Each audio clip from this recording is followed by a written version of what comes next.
My first poem is called Who Was That Masked Man? My wife made chocolate chip cookies for my birthdays. The apartment smelled great, which was good since we've spent so much time here during the awful virus isolation. It was snowing rather heavily that day, the wet spring snow of Colorado in April. It didn't help with the cookie. I didn't help with the cookies, but I assisted with mask making and for the local hospital, cutting cloth and other simple tasks. The highlight of the day is often a walk outside in the remarkably clean air. It's hard to think of this plague as a cloud, more like a worldwide hurricane, but there do seem to be some silver linings, and occasionally very blue sky. It's hard to understand the deliberate misinformation about conditions where the science is so clear. These death or liberty advocates don't seem to realize that this portends a very unpleasant death, likely as not for someone else, perhaps one they care about. But it is part of America's ethos, this live free or die sentiment. Rarely has the choice been so stark. They are unlike the streets of Manhattan that O'Hara walked, these semi-urban trails in Colorado at the cusp of the plains and mountain. Yet the rhythm of steps is similar. As I passed an approaching couple, I fixed my face mask and they did the same. I heard the man say, "Shields up," which seemed to me to capture the fiction-like quality of our situation. So, Kimosabi, shall we go for a walk?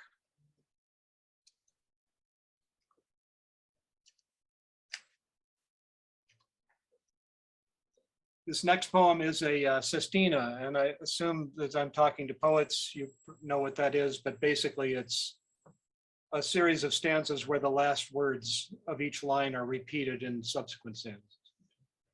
It's called Refrains Again. Sometimes I forget to listen. Paris is actually that good. In San Francisco, there is a church of John Coltrane. Wondering how entropy got started gets you nowhere. The best things are often left unsaid. That may at times be a good thing.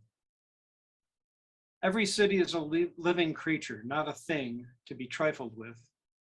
You really have to listen to the music of traffic and industry, to all that's unsaid by angry, happy people.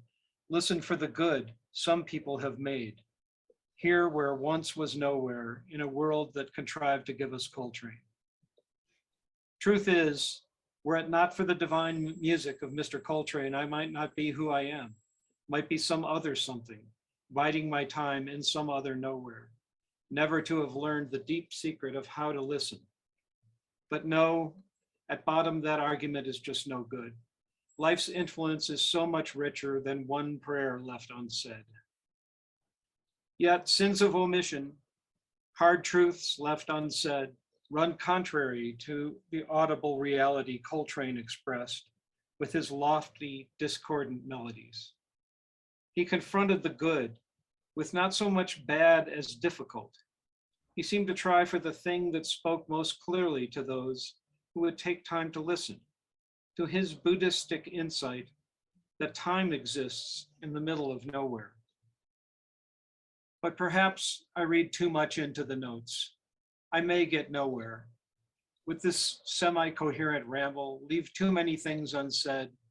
But the truth is, every single time I stop and really listen, I find myself moved to the transcendent places only Coltrane takes me. I end up thinking that it's the most important thing. To find a way out of one's head and into eternity is just plain good. And Paris actually is that good. And wondering how entropy started quickly gets you nowhere. And that may at times be a good thing. And often the best things are left unsaid. And it's true that in San Francisco there is a church of St. John Coltrane. And there are times I forget to listen. So now we move to other things and leave so much unsaid. Experience a thing that's good, like Blues to Bechet by Coltrane, that brings you to the holy nowhere, where all you have to do is listen.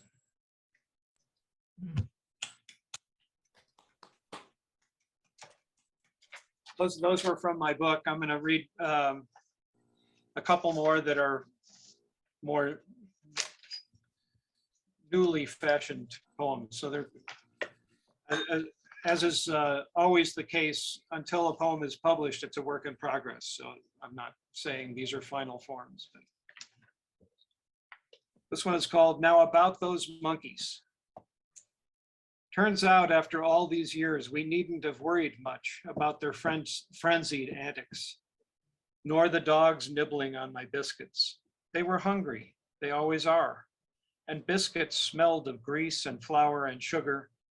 When combined and heated, those ingredients offer some attractions, and not just to dogs.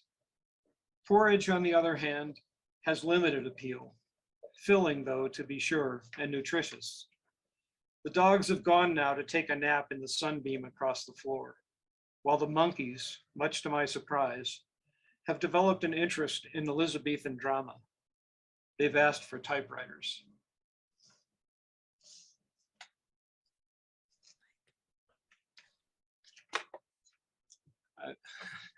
I was snapping on mute. That's a good trick.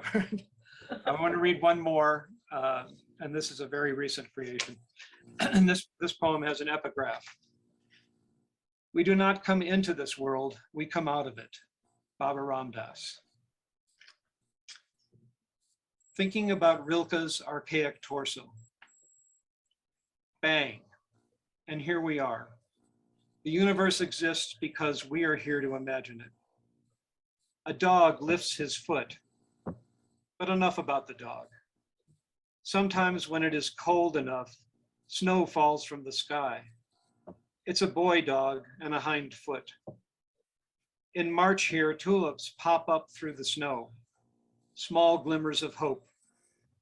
I bet William Duffy's farm is ready for spring, not anxious, but patient and prepared.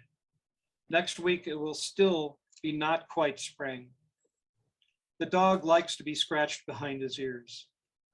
Robins are out pecking around where the grass pokes up through the snow. Chasing a ball is one of the favorite things this dog likes to do. You must not change your life. That's all been arranged for you. Nothing is wasted.